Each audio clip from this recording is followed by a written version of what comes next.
I've always been an admirer of Jake Paul. I have to admire his accomplishments. Growing up on Nickelodeon as an actor, a child star, and having a dream, a vision. While watching it, I felt disgusted at Jake Paul for putting this together, knowing that Tyson was 58 years old. See, I'm a fighter myself, and I once tried coming back at 48 years old, and my body just shut down. Jake Paul beat Mike Tyson in a much-anticipated boxing match, but Oscar de la Hoya just said something shocking. What he said just shocked everyone in the fighting world. You have to watch this all the way through because the ending is so surprising. In terms of commercial establishments that paid to show the fight, so Jake Paul, Mike Tyson, new record holders. And with that, we'll open it up for questions.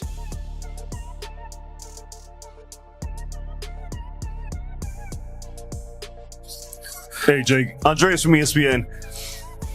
Can you talk about the opening minutes when you see Mike cross the ring from you? He's giving his peekaboo style. He's coming forward. What were your initial thoughts? Because it seems surreal that you got in the ring with Mike Tyson.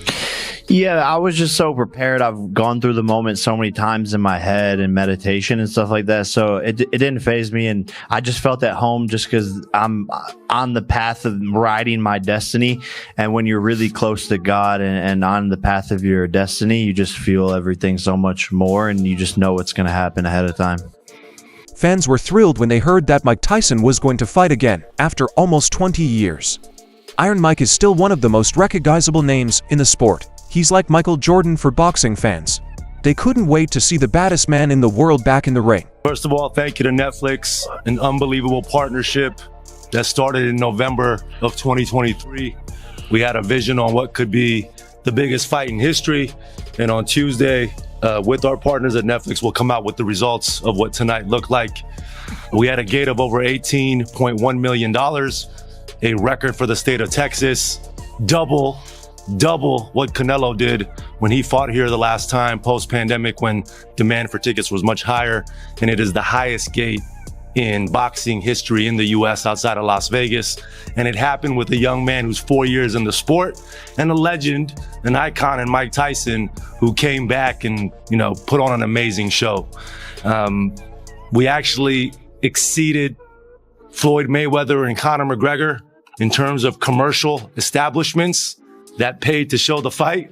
So, Jake Paul. The fight wasn't as good as people thought it would be. Tyson showed that the best times of his career in the ring are long gone. In the early rounds, he came out strong, trying to get back to his old form. But as the fight went on, he lost by majority decision, which was disappointing for many fans. The real winner was that the famous former world champion didn't get hurt badly in the fight, even though the knockout he promised never happened. In addition to the melting mess that was the main event, Netflix fumbled its debut in live sports streaming with buffering problems plaguing viewers globally. It got so bad that Netflix crashed the charts on X during end for a long time after the fight was over. Overall, after months of intense marketing and hype, the fight seems to have finished in disappointment, much like many of Jake Paul's previous bouts. However, Oscar de la Hoya thinks that the disappointment of fans may be intentional. Zurdo Ramirez winning the 168-pound world title many years ago, becoming the first Mexican champion at 168, now fighting cruiserweight. It's incredible. It's amazing. Willem Smith is a true gentleman and an amazing champion. You wanted to fight Alexander Usyk now? I kept on hearing through the grapevine that Alexander Usyk wants to come down to cruiserweight. Hopefully, everything turns out great. When he fights Tyson, who knows what happens there, because Tyson is a very, very dangerous live dog in this fight.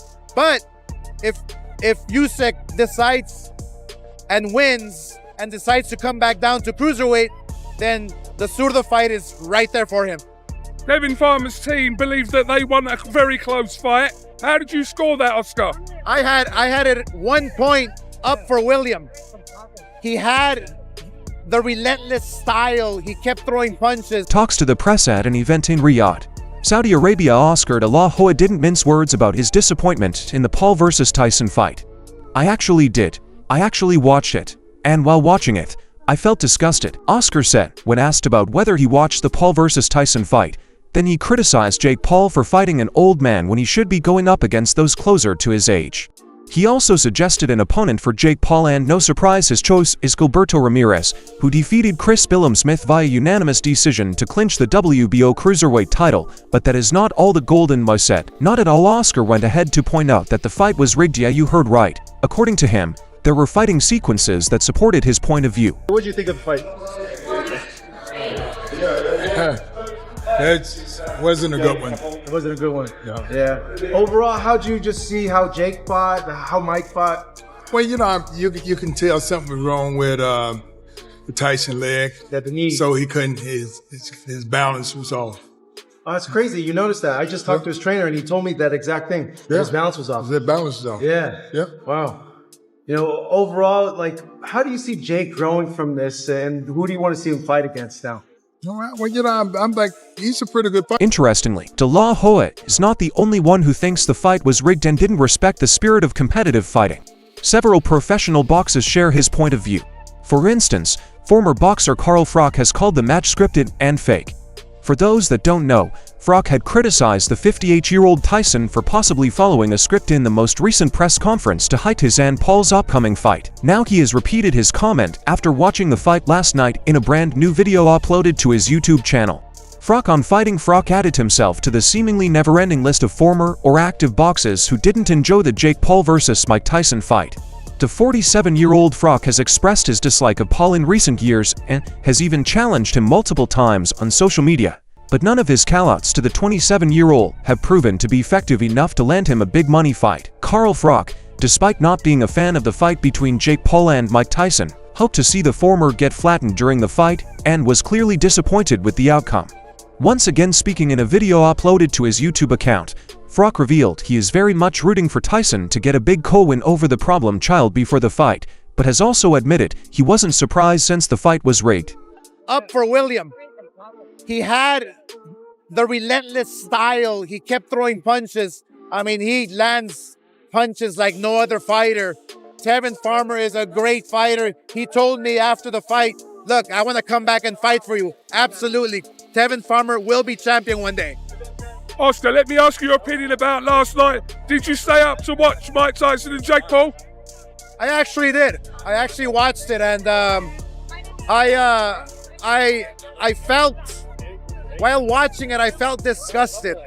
Disgusted at Jake Paul for putting this together, knowing that Tyson was 58 years old. See, I'm a fighter myself, and I once tried coming back at 48 years old. And Froch, who claimed "I will tie one arm behind my back and finish you for good" in a social media post, aimed at Paul. The 48-year-old also predicted that he would demolish the YouTuber turned boxer if they were to fight. Apparently his statement irritated Jake Paul, so he did not hold back in a brutal response on X, posting "Sorry loser." He went ahead to say that it was the last time he will respond to the former boxer before firing his parting shot, telling Froch to inform if he wants to wash his cars. Like we said earlier, Froch joined a long list of professional boxers that agree with Oscar De La Hoya. Some of them are even pointing fingers at Jake Paul, Netflix, and Mike Tyson himself for the disrespect they have shown a sport they love. More shockingly, there are rumors that the alleged script of the fight has been leaked online. Reacting to this, former world champion Andrea War said he wasn't surprised about the outcome of the fight. Also, Eddie Hearn, who is a popular boxing promoter and chief executive of Matchroom, commented on the fight to Hearn, who earlier said he wasn't interested in watching a 58-year-old fight a kid of 27, praised the promotion and marketing of the fight. Then he dropped a bombshell, which we don't know if it was planned or a slip. He said he hated what he saw and knew he was going to hate it. The thing I'll say is I think Nikita and Jake and MVP did an amazing job on the promotion. Netflix, everybody. What I saw, I hated to see, and I knew I'd hate to see it, but congratulations to them, and on we go.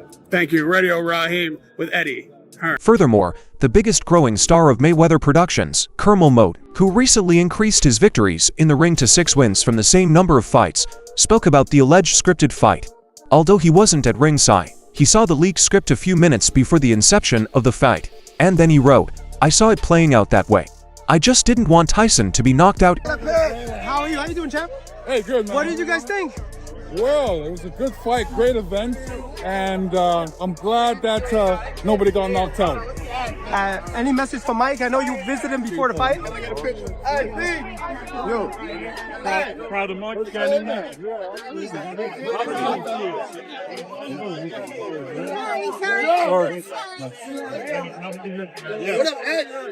What did you think? What did you think? Now even the fans are involved. Some of them are wondering if part of the conditions for Tyson to claim $20 million in prize winnings was that he could not knock out Paul and had to lose, as they claimed the event was rigged in the YouTuber's advantage.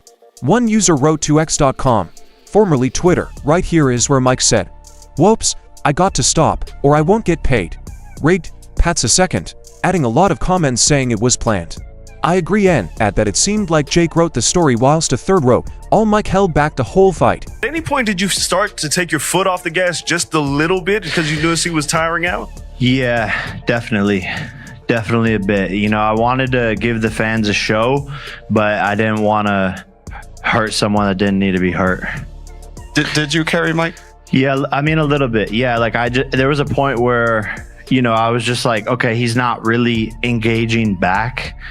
And so I don't know if he's tired or whatever. And I could just tell, you know, his age was showing a little bit. And I just have so much respect for him. And that like violence war thing between us, like after he slapped me, I wanted to, you know, be aggressive and take him down and knock him out and all that stuff. But that kind of went away as the rounds went on. However, Jake Paul has responded to the accusations. When he was asked about his apparent hesitation to connect with Tyson the YouTuber in his post-fight interview, he replied, "I was trying to hurt him a little bit. I was scared he was going to hurt me. I was trying to hurt him." Paul was again asked if he'd taken his foot off the gas in the later rounds, and he said, Did you feel Mike's power at all? No. He hit you with one. You gave him the tongue. I only because the crowd like got turned up, but it didn't actually hurt.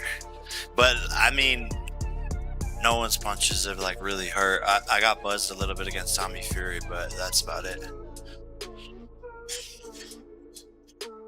It didn't hurt. No, I was just off balance when Woodley hit me, but because I was throwing a check hook and I missed, and then my chin was open, and then he hit me and I went, oh, but it didn't hurt.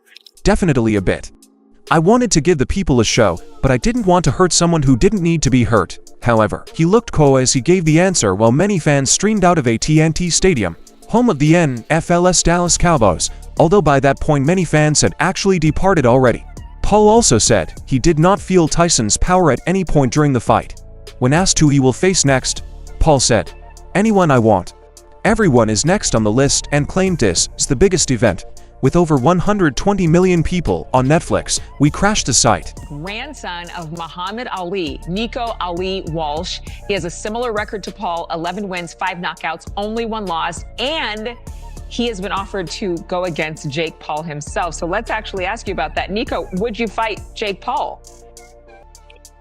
I turned down his offer just because we're not fighting for like the same things really. I just have so much respect for, you know, the Ali name and the legacy that I'm trying to build. And I don't think that we're in the same sport either. We're just not in the same league. When you say that, do you mean where Jake is more of an exhibition fighter and he's doing this for, as he's done his whole young career, for likes and views? Yeah, no. So like I've said before, he's fighting for, you know, headlines and I'm fighting for my bloodline. And there's a big difference there. It's just I'm fighting for actual legacy and he's fighting for, you know, the viewership and the money. And that's just not something that I'm keen to. And yeah, it's just that's not what he's doing. It's not boxing. That fight last night left like a bad taste in a lot of people's mouths, especially boxing fans. Is that why you didn't hear those jubilant cheers at the end of it? Because they knew these guys were probably pulling punches and, you know, making it all for TV?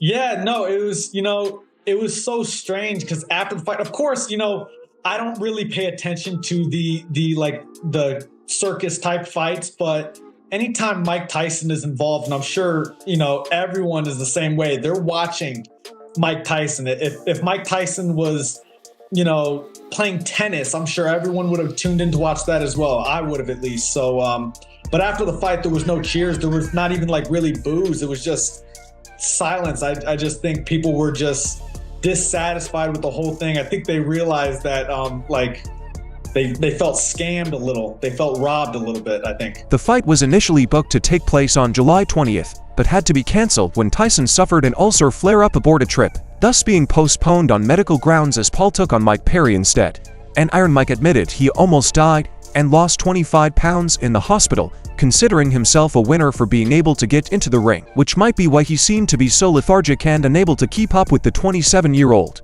This is one of those cases when you lose, but still win.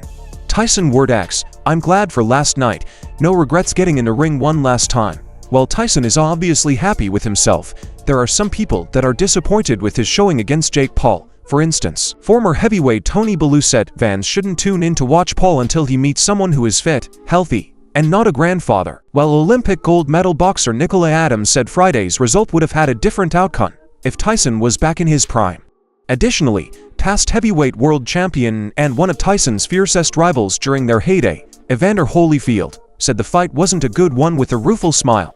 NBA great Magic Johnson, who said he's been to many of Tyson's fights in the past, said he had to turn off the fight because it was just sad. However, Terence Crawford, a world title holder in for different weight classes, wrote on X, "He looked like trash to train that long and only throw 97 shots. The whole fight is crazy. I'm just glad he didn't get hurt out there." Meanwhile, fellow Hall of Famer Andre Ward came to his defense, saying that at 58 years old, he lacked the legs after the second round for Ward Iron. Mike still had that look in his eyes and said he understood people's disappointment because everything that was talked about did not match to what was seen in the ring was a question. At 58 years old, his body did not respond to the instructions given by his mind. The quality of the Tyson-Paul fight was put into stark focus by his co-main event, which preceded it as Katie Taylor and Amanda Serrano created a classic bout with Taylor retaining her undisputed world light welterweight champion status in controversial fashion, as well as the public criticism. The fight was subject to a host of memes on social media from fans trying to watch with viewers joking about the poor quality of the stream and the general quality of the fight. People just love to hate me. I'm easy to hate, and I intentionally, say things to make people hate me. I play the heel. I feed into that, and that's just what I like to do, and that's what entertainment is. And at the end of the day, I started as a 17-year-old in Los Angeles in the entertainment business, but I've been in this sport for 4.5 years and have been so active, doing every event, taking any fight possible. So if people want to see more, or this challenge, or fight this person, whatever it is, my response to them is just give them a couple more months, because I'm going to accomplish more things in just a matter of months, and I plan on doing everything in this sport that there is to be done. Talk about the future. Paul pointed out the next plan for his work. He told CNN before Friday's fight that he'd like to fight Canelo Alvarez in the ring, while afterwards he threw the hammer down to Conor McGregor for a mixed martial arts clash on his part. Tyson hasn't ruled out returning to the ring in the future. He went as far as calling out Jake Paul's older brother Logan as a possible opponent in the future. However, any other future fight featuring Tyson may not have the same appeal and media attention given how the one with Jake Paul went down. Enormous for an event like this, and you'd expect that. I often say when the level of production is that high, it's normally to disguise the level of boxing, so I think that went hand in hand. Well, let's talk about what we actually saw in the ring. Just your, initial response to the 8 rounds that Jake and Mike shared. Yeah, I mean, it was exactly, you could have written the script before, not implying anything there, but, Tyson's come out. First round, actually, a bit of a watch the first round, but you straight away saw the legs, weren't there anymore. I thought Roy Jones Jr. on comms was fantastic. He spotted that well. He wasn't, sometimes commentators, they go and try and hide certain things to make it more exciting for the viewer. He was brutal from the second round on. He said he's not moving his legs anymore, and that was it, really, wasn't it? It was a statutory Tyson. Any boxer who's statutory in a ring and doesn't move is otherwise known as a punch bag, and that's the way it went. And it, I said before, the first couple of rounds might be a bit interesting. I think the first round was. Do you think the fight was rigged? Let us know your ideas in the comments section. Remember to like the video, subscribe to the channel, and smash the notice bell. Thanks for watching.